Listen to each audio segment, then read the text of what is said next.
मनाई जाएगी। गोवर्धन पूजा की विधि क्या है, इसी विषय पे करूंगा चर्चा। गोवर्धन पूजा वाले दिन ब्रह्म मुहूर्त में उठ करके स्नान ध्यान करके भगवान कृष्ण की पूजा और अर्चना की जाती है।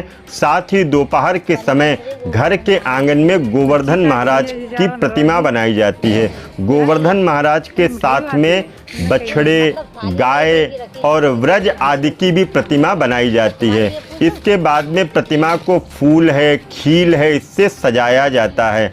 फिर शुभ मुहूर्त में गोवर्धन महाराज के साथ में ग्वाल और गोपी आदि को रोली, अक्षत इत्यादि लगाया जाता है। बीच में पूरे परिवार के साथ गोवर्धन महाराज के जयकारे लगाए जाते हैं, भजन किया जाता है। इसके बाद गाय के दूध से बना हुआ जो प्रसाद होता है और दूध स्वयं, उसको वहाँ पर रखा जाता है। पान है, खील है, बतासे हैं, अन्नकूट की सब्जियां हैं, कढ़ी चावल, जो भी आप 56 प्रकार के व्यंजन का विधान बताया गया है, जितना भी आप तैयार कर सकते हैं। और इसके साथ में पूरा परिवार मिलकर के उनका पूजन करें और पूजन करने के बाद में गोवर्धन महाराज को जहाँ पे आपने रखा है उनका परिक्रमा करनी चाहिए। परिक्रमा करने के बाद आपको गोवर्धन महाराज की आरती करनी चाहिए और फिर गोवर्धन महाराज की जय जयकार करनी चाहिए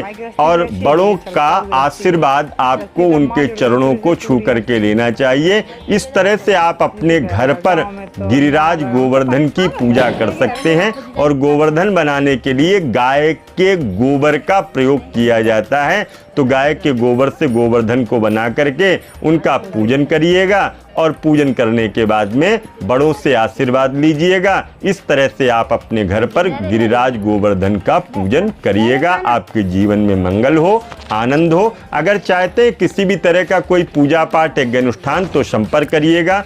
पुनः मिलूंगा एक नए वीडियो में, तब तक के लिए मनाई जाएगी। गोवर्धन पूजा की विधि क्या है, इसी विषय पे करूंगा चर्चा। गोवर्धन पूजा वाले दिन ब्रह्म मुहूर्त में उठ करके स्नान ध्यान करके भगवान कृष्ण की पूजा और अर्चना की जाती है। साथ ही दोपहर के समय घर के आंगन में गोवर्धन महाराज की प्रतिमा बनाई जाती है। गोवर्धन महाराज के साथ में बछड़े, गाय और व्रज आदि की भी प्रतिमा बनाई जाती है। इसके बाद में प्रतिमा को फूल है, खील है, इससे सजाया जाता है।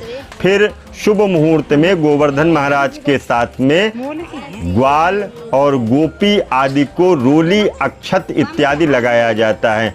बीच में पूरे परिवार के साथ गोवर्धन महाराज के जयकारे लगाए जाते हैं, भजन किया जाता है। इसके बाद गाय के दूध से बना हुआ जो प्रसाद होता है और दूध स्वयं, उसको वहाँ पर रखा जाता है। पान है, खील है, बतासे हैं, अन्नकूट की सब्जियां हैं, कढ़ी चावल, जो भी आप 56 प्रकार के व्यंजन का विधान बताया गया है, जितना भी आप तैयार कर सकते हैं। और इसके साथ में पूरा परिवार मिलकर के उनका पूजन करें और पूजन करने के